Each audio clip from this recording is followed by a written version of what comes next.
کتاب کے حوالے سے ہمارا سیشن ہے اور یہ کتاب ہے بلوچ دانش سے مکالمہ، جو شاہ محمد مری صاحب کے انٹرویوز کا ایک مجتمع شکل آپ کو اس میں نظر آئے گی۔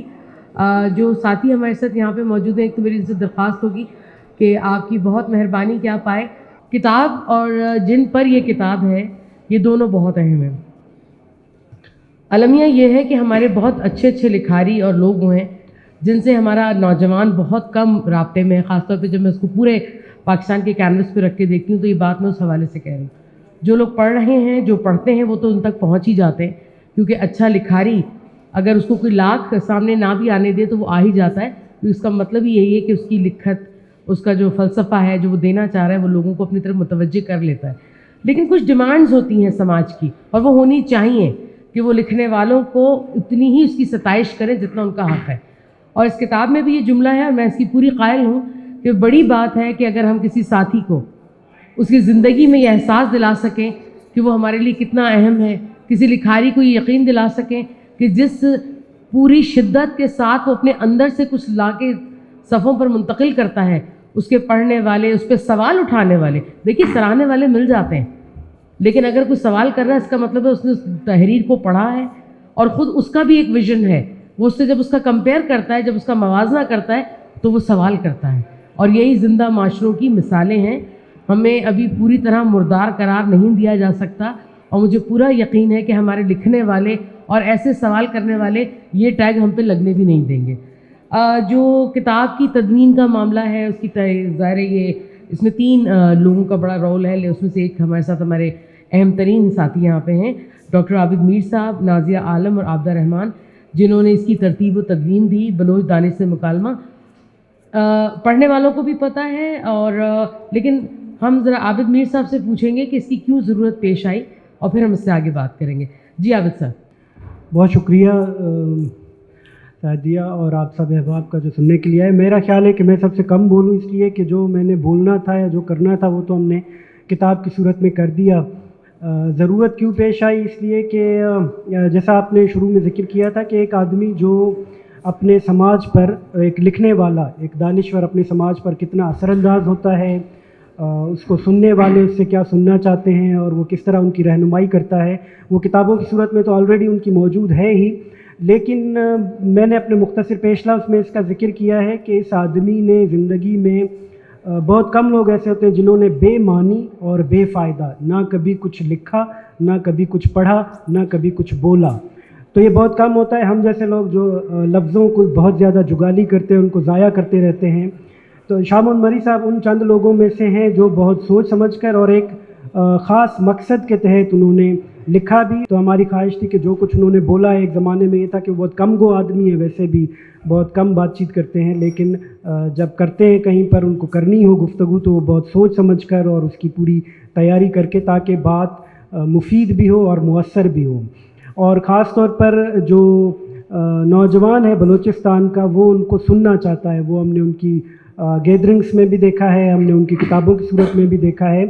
پھر ایک اہم نقطہ یہ کہ ہمارے ہاں ایک ظلم یہ ہوا، جو ہوا چلی ہمارے ہاں بلوچستان کے، میں پس منظر میں بات کر رہا ہوں، اس میں ایک یہ ہوا کہ بڑا آدمی ناپید ہو گیا ہمارے پاس۔ بڑا آدمی سے میری مراد یہ کہ ایسا آدمی جس پر سب کا نہیں تو کم از کم کوئی اکثریت کا اتفاق ہو کہ اگر کوئی دو، مثال کے طور پر ہمارے گھروں میں قبائل میں ہوتا ہے کہ 2 قبائل کا جھگڑا ہو گیا تو آپ کسی تیسرے سفید ریش کو منتخب کرتے ہیں کہ بھئی یہ دونوں فریق متفقہ طور پر اس کو مقرر کرتے ہیں کہ اس آدمی کو صلح کے لیے دونوں فریقین جو کہ ایک دوسرے کے تو دشمن ہیں لیکن اس فریق کے سامنے بیٹھ کر اپنا مقدمہ پیش کر سکتے ہیں۔ بلوچستان میں بدقسمتی سے سیاست میں، قبائلی طور پر، سرداری میں بھی اور نوابی میں بھی اور ادب میں بھی کوئی ایسا آدمی نہیں رہا جس پر کہ ہماری اکثریت کا کوئی اتفاق ہو کہ اب اس پر کم از کم اتفاق کیا جا سکتا ہے کہ یہ آدمی جو بات کہہ رہا ہے یہ بلوچ کے لیے، بلوچستان کے لیے مفید ہو سکتی ہے۔ اور پھر جو ہوا چلی اس میں ایک بڑا نقصان یہ ہوا کہ بجائے نوجوانوں کی رہنمائی کرنے کے، بجائے ان کو راستہ دکھانے کے، ہم ان کے پیچھے چل پڑے، اس لیے کہ ہوا بھی ایسی تھی اور پھر نوجوانوں نے قیادت بھی سنبھالی ہے پورے بلوچستان کی۔ لیکن ہمارا خیال یہ تھا کہ کوئی ایک آدھ آدمی ایسا بھی ہو جو رہنما کے طور پر، جو ایک سنگ میل کے طور پر موجود رہے کہ آدمی اس سے رہنمائی لے سکے. ان میں سے ہمارا خیال یہ ہے کہ ایک آدمی یہ ہے جو زندہ سلامت ہے اب تک اور اپنے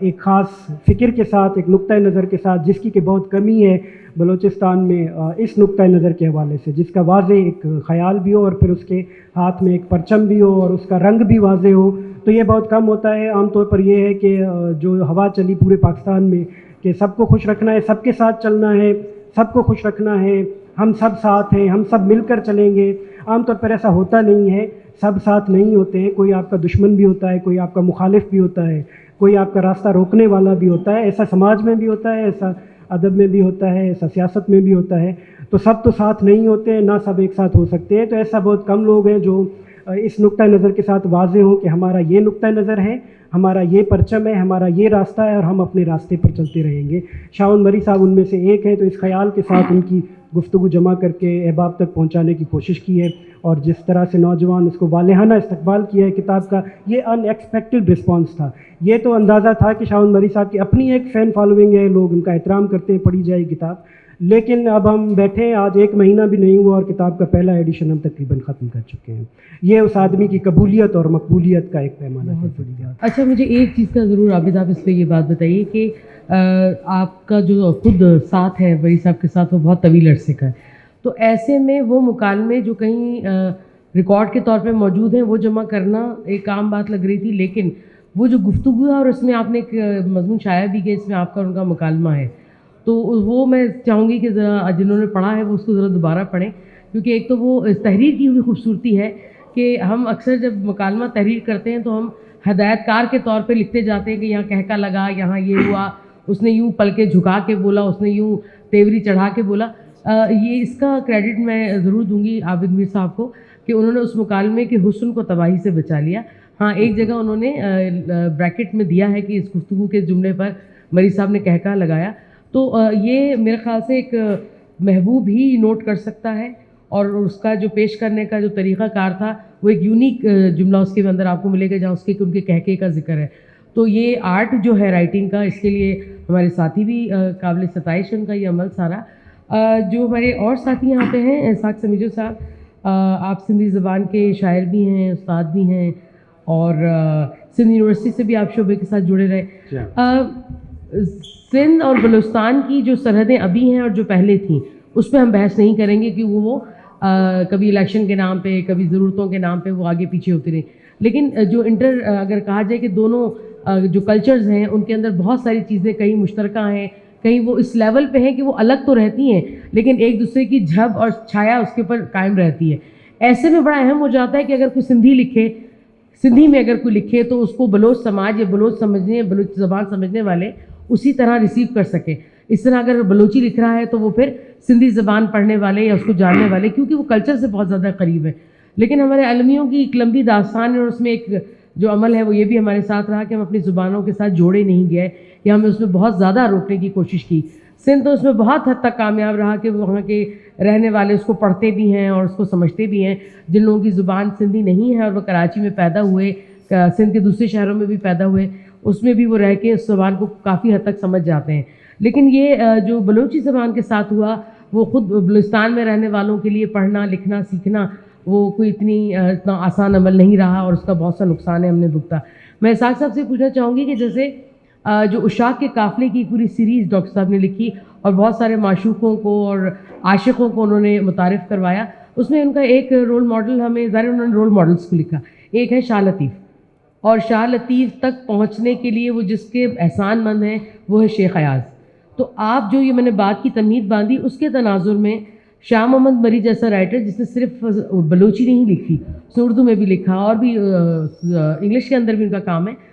بظاہر وہ اتنا زیادہ نہیں ہے کمپیریٹیولی, لیکن ایسے میں ہمارے لیے جو پورے سندھ کے ساتھ لوگ جڑے ہوئے ہیں, یا اگر میں اس کو جغرافیہ سے باہر نکالوں تو جو سندھ کی محرومیاں ہیں, جو سندھ کے مسائل ہیں, جو بلوچستان کی محرومیاں ہیں, جو بلوچستان کے مسائل ہیں, ایسے سارے سینیریو میں رہنے والوں کو اور ایک سندھی استاد کی حیثیت سے, ایک زبان کے استاد کی حیثیت سے آپ کیسے دیکھتے ہیں؟ پہلے تو مجھے بہت خوشی ہو رہی ہے کہ آج ہم اپنے دور کے ایک بہت بڑے آدمی کو ٹریبیوٹ کر رہے ہیں, اور ہم سے پہلے عابد میر نے ایک کتاب شائع کر کے ان کو ایک استاد کو ایک شاگرد کا جو ہوتا ہے احترام وہ پیش کیا, اور میں سمجھتا ہوں کہ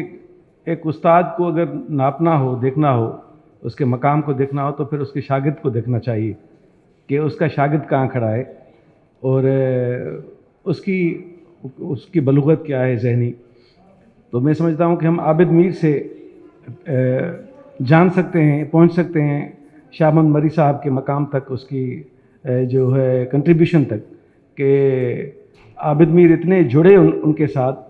کہ ان کی شخصیت کی جتنی بھی خوبیاں ہیں اور اگر کوئی برائی بھی ہے تو وہ ساری عابد میں منتقل ہو گئیں. یہ پبلشر بھی بنے، رائٹر بھی بنے، انہوں نے فکشن بھی کیا، ترجمے بھی کیے. وہ ساری چیزیں جو ہمیں شاہ محمد مری صاحب میں نظر آتی ہیں، اس نے اس کو کاپی تو نہیں کیا، پر مطلب ان کے سفر کو انہوں نے فالو کیا اور آج تک یہ اسی طرح سفر کر رہے ہیں. تو شاہ محمد مری صاحب میں سمجھتا ہوں پہلے تو آج کے بلوچستان کی سب سے توانا اور سب سے مضبوط اور سب سے دانشمند آواز ہیں. آج کا صرف بلوچستان نہیں بلکہ پاکستانی ادب کے اندر میں دیکھتا ہوں کہ کوئی ایسا دانشور کہ جو اپنے وطن کے ساتھ بھی جڑا ہے، اپنی زبان و ثقافت کے ساتھ بھی جڑا ہے، اور سب سے بڑی بات کہ ایک آدرش کے ساتھ جڑا ہے. ایک زمانہ 90s کے بعد ایسا آیا کہ لوگ جو ہیں انقلابی تو رہے پر ان کو پتہ نہیں کہ وہ کون سا انقلاب چاہ رہے ہیں. وہ نظریاتی باتیں تو کرتے ہیں پر ابھی تک پتہ نہیں ہوتا کہ آخر وہ کس نظریے کے ساتھ جڑے ہوئے ہیں. تو انہوں نے اپنی نظریاتی وابستگی پہلے دن سے بڑے واضح نمونے جو ہے وہ اپنی تحریروں کے اندر، اپنی گفتگو کے اندر وہ رکھی ہوئی ہے. ان کی پارٹی جس کے ساتھ ان کا تعلق تھا پاکستان سوشلسٹ پارٹی، وہ تو نہیں رہی، اور جو ایک برصغیر کے لوگوں کا خواب تھا یعنی کہ رشیا، وہ بھی ٹوٹ گیا. مگر شاہ محمد مری نہیں ٹوٹے، وہ اپنے اس خواب کے ساتھ جڑے رہے، اس انقلاب کے ساتھ جڑے رہے، اس نظریے کے ساتھ جس کو ہم طبقاتی سوچ یا طبقاتی نظریہ کہتے ہیں. اور اس کی پرچھائیاں ہمیں اس کے سارے لٹریچر میں، وہ جینی کے خطوط بھی کر رہے ہیں جو مارکس کی بیوی تھیں، اور ٹرانسلیٹ کر رہے ہیں، کمیونسٹ مینیفیسٹو بھی کر رہے ہیں، پھر چے گویرا پر وہ لکھ رہے ہیں. تو یہ جو سیریز آپ نے بتائی، تو پہلی بات تو بلوچستان اور سندھ کے بیچ میں جو رشتہ ہے وہ دکھ کا رشتہ ہے کہ دونوں صدیوں سے کسی نہ کسی طرح دکھوں اور حادثوں کے شکار رہے ہیں، اور وہ دکھ ابھی تک ختم نہیں ہوئے. ان کی اشکال بدلتی رہتی ہیں پر وہ دکھ نسل در نسل ہمارے حصے میں آتا رہتا ہے. تو اس وجہ سے بھی ہمارے جو دانشور ہوتے ہیں، شاعر ہوتے ہیں، اس دکھ کے اس ٹانکے کو توڑنے نہیں دیتے، وہ جوڑے رکھتے ہیں. تو مری صاحب نے بھی عشاق کے قافلے جو سیریز ہے اس میں تقریباً 5 سندھ کی شخصیات ہیں جن پر انہوں نے لکھا. شاہ لطیف پر لکھا انہوں نے، پھر سبک جہاں چندانی پر لکھا، شاہ عنایت شہید پر لکھا، انہوں نے محمد امین کھوسو پر لکھا. آپ حیران ہوں گے محمد امین کھوسو پر سندھی میں بھی کتاب نہیں ہے. اور وہ ایسے کریکٹر ہیں کہ جب برصغیر میں ترقی پسند تحریک کی بنیاد ڈالی جا رہی تھی لکھنؤ میں، جو 1936 میں کانفرنس ہوئی، تو وہ پہلے سندھ کے آدمی تھے یا سندھی تھے جو کہ اس کانفرنس میں شریک ہوئے. تو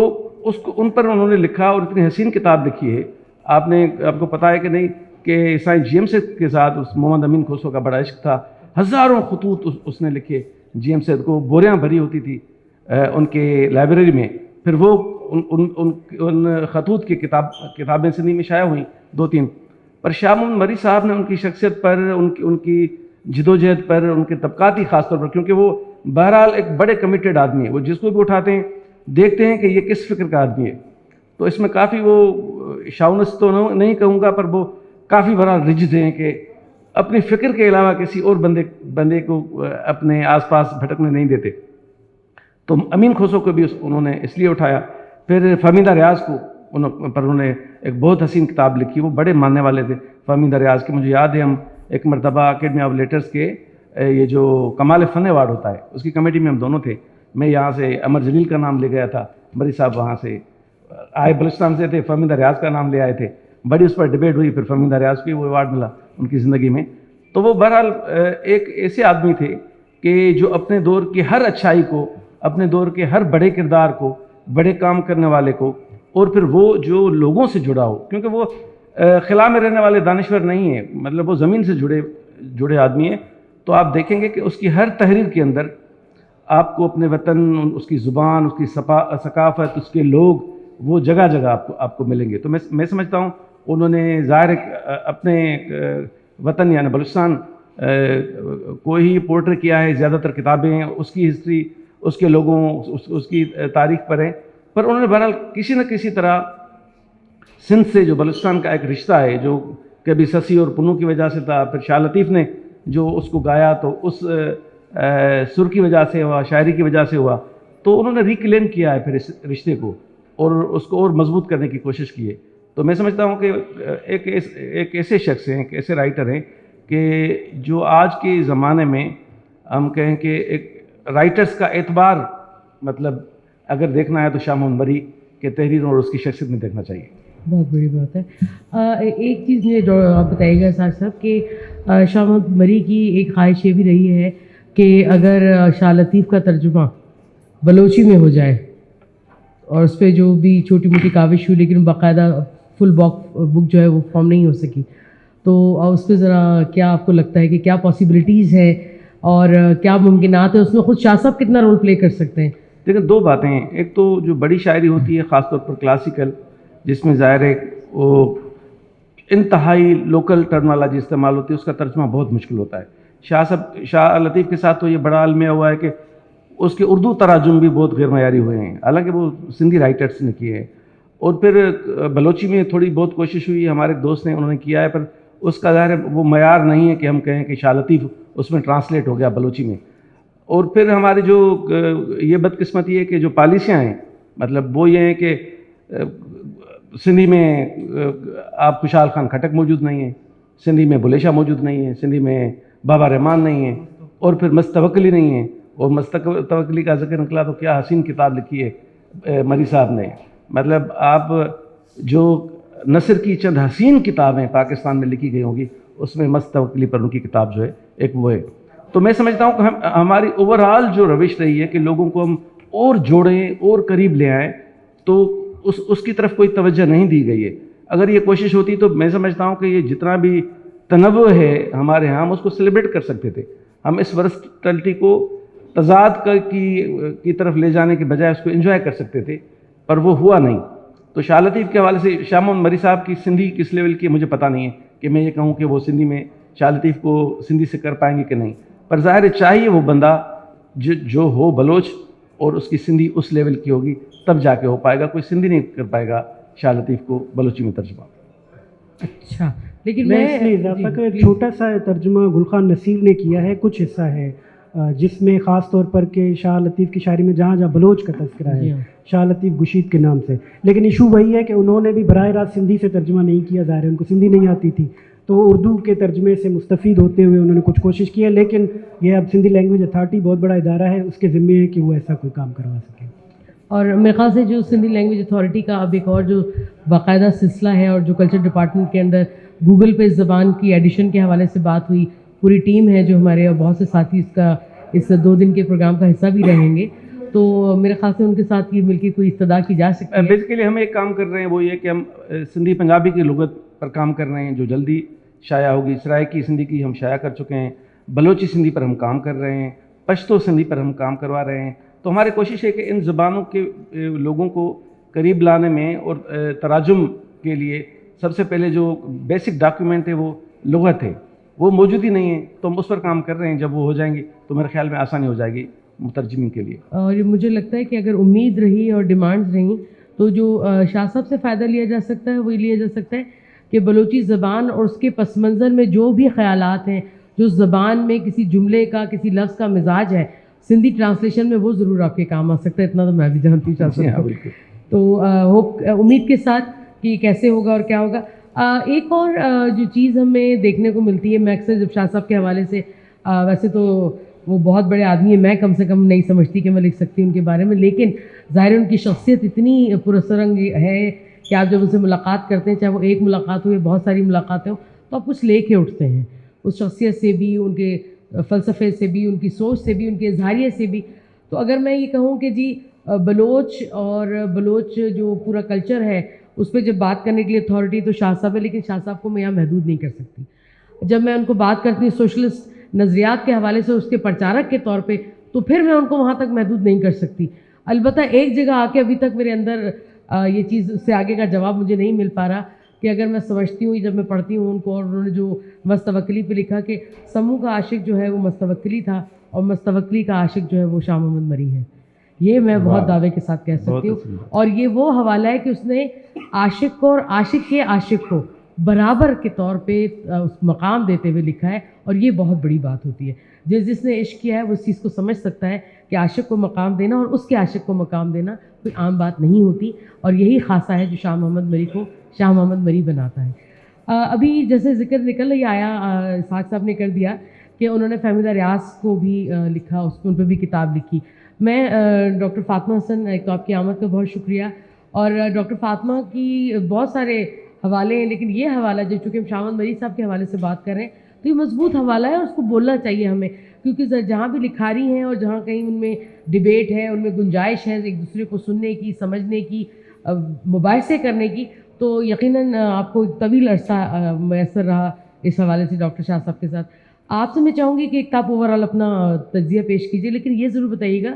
کہ فہمیدہ ریاض جیسی خاتون جو کہ پاکستان میں فیمنزم کا ایک بہت بڑا استعارہ بھی ہے، اسی طرح ڈاکٹر فاطمہ حسن کی شاعری میں فیمنزم کا برملا اظہار ہے، لیکن ہم یہ دیکھتے ہیں کہ شاہ محمد مری، اور یہ ان کی خوبی ہے کہ اگر ان کو کسی چیز سے سہمت نہیں ہے تو وہ کہہ دیتے ہیں. شاہ محمد مری بلا کسی تمہید کے فیمنزم کے حامی نہیں ہیں، تو آپ اس کو پھر کیسے دیکھتی ہیں؟ غلط کہہ رہی ہیں آپ. میرا تو تعارف ہی ان سے اس کتاب سے ہوا، بلوچ سماج میں عورت، تو میں نے ان کو پہچانا ہی اس کتاب سے. یہ اور بات ہے کہ وہ آپ خود رد کر چکے ہیں. نہیں، رد نہیں کیا ہے، یہ خود اس کتاب میں آپ کو نکال کے بتا دوں، کیونکہ میں اپنی گفتگو کو ختم اسی پہ کروں گی جو یہ صفحہ نمبر میں نے نوٹ کیا ہوا ہے جس میں وہ عورت پہ بات کرتے ہیں، اور وہ صفحہ نمبر ہے 195، 86 پر اور 95 پہ. جی. اگر وہ فیمنسٹ نہیں ہوتے، بات یہ ہے کہ وہ یہ کہتے ہیں کہ میں سوشلسٹ ہوں، اور سوشلسٹ کے یہاں ایسا کوئی خانہ نہیں ہے کہ وہ فیمنسٹ ہوتا ہے اور وہ انسان پسند ہوتا ہے اور وہ عورت کو انسان سمجھتے ہیں. تو یہ اس بات کا وہ جگہ جگہ اظہار کرتے ہیں. اور جو ہمارا فیمنزم ہے وہ یہ کہتا ہے کہ ٹھیک ہے، جو فیمنسٹ اور سوشلسٹوں نے یقیناً عورت کو برابری کا درجہ دیا اور کامریڈ کا درجہ دیا، لیکن اوور آل جو رویہ ہمارے سماج میں ہے اس میں لکھنے والے کا بھی اور مبلغین کا بھی عورت مخالف رہا ہے. تو جو لوگ اس رویے کو رد کر رہے ہیں، وہ خواہ عورت ہو یا مرد ہو، وہ ہمارے نزدیک فیمنسٹ ہیں. تو اس لحاظ سے تو وہ خود بھی فیمنسٹ ہیں. اب یہ کہنا اور نہ کہنا اور بات ہے، مگر ان کی جملے جو میں نے نکالے ہوئے ہیں، مثلا وہ کہتے ہیں کہ عورت چیز نہیں ہے، انسان ہے. میں بھی یہی کہتی ہوں کہ عورت کو کموڈیٹی نہ سمجھو، جب انسان ہے تو پھر برابر ہے. میں بھی یہی کہتی ہوں کہ جب انسان ہے، فیمنسٹ بھی یہی کہتے ہیں کہ ہمیں برابری کا سلوک چاہیے، لیکن ہمارے معاشرے میں وہ نہیں ہے، وہ ناہمواری ہے. پھر وہ یہ لکھتے ہیں کہ مردانگی کا زور رہا یا پیدر سری زیادہ زور آور رہی، یہ بات اپنی جگہ ہے، لیکن یہ ایک برابر کی، یہ عورت جو ہے یہ برابر کی متحرک انسان ہے. اس کو اپنے ساتھ لوگے، یہ آپ کی ڈیوٹی بھی ہے اور اس کے بغیر کوئی راستہ بھی نہیں. کوئی کامیابی عورتوں کے بغیر ممکن نہیں. اس میں کوئی احسان نہیں، کوئی ایسٹ ویسٹ کی بات نہیں. فیمنسٹ آپ نے ایک لفظ استعمال کیا، میں نہیں سمجھتا کہ فیمنزم کوئی چیز ہوتی ہے. ایک تحریک پوری کی پوری ہے، اس میں ہر انسان شامل ہوتا ہے. تو جس دن یہ تحریک پوری کی پوری ہو جائے گی، ہر جگہ پہ عورت مرد کے برابر شامل ہو جائے گی، اس دن ہم بھی خود کو فیمنسٹ کہنا چھوڑ دیں گے، کیونکہ پھر اس کی ضرورت نہیں رہے گی. لیکن جب تک یہ نہیں ہوتا، جیسے سوشلزم آیا تو ترقی پسندوں نے ان کا ساتھ دیا، کیونکہ سب سوشلسٹ نہیں ہوئے. تو ترقی پسند کیوں بنے؟ اس لیے کہ انہیں کہیں پر کمی نظر آئی تھی اور انہوں نے ان کو مضبوط کیا سوشلزم کو, کمیونزم کو. تو فہمیدہ ریاض نے کبھی فیمنسٹ ہونے سے انکار نہیں کیا, بلکہ وعدہ کتاب گھر بنایا جس میں آپ موجود تھیں. خیر یہ تو بحث ہے, اور اس طرح کی بحثیں ہماری ان سے شاہ محمد مری سے ہوتی رہتی ہے, مگر وہ بہت زیادہ فیمنسٹ ہیں. اور یہیں پر وہ حد نہیں کرتے, وہ اپنے جب بلوچستان کے مائنورٹی کے ساتھ رویوں کو دیکھتے ہیں تو اس میں وہ برملا کہتے ہیں کہ ہمارے ہاں مائنورٹیز کی عورتوں کے ساتھ, وہ بھی اسی کتاب میں ان کے انٹرویو میں, کہ مائنورٹیز کی عورتوں کے ساتھ بہت ظلم ہوتا ہے اور اس ظلم کو رک جانا چاہیے. اس طرف بھی وہ نظر ڈالتے ہیں ایک سوشلسٹ کے ایک دانشور کی حیثیت سے. بات یہ ہے کہ دانشور کسی بنے بنائے خانے میں محدود نہیں ہوتا, اس کی دانش جو ہے نا وہ سانچے سے چھلکتی ہے, اور وہ خود کو کچھ بھی کہے لیکن دیکھنے والا, پڑھنے والا اسے, مثلا میں پچھلے دنوں جو سب سے بڑے نقاد کہلاتے ہیں ترقی پسند ہمارے ہیں, ممتاز حسین صاحب جن کا بہت احترام ہے, وہ خود اپنے بارے میں یہ لکھتے ہیں کہ میں فرائڈ کی لاشعور کو رد نہیں کرتا, اور وہ پھر یہ کہتے ہیں کہ شاعر کا جو شعور ہے وہ جنون سے گزرتا ہے تو پھر بڑی شاعری جنم لیتی ہے. اور وہ پھر صوفیہ کا حوالہ دیتے ہیں کہ وہ ہم سے اتنے ہی انسانیت پسند اور انسانیت پرست ہے جتنا کوئی کمیونسٹ یا سوشلسٹ ہو سکتا ہے. تو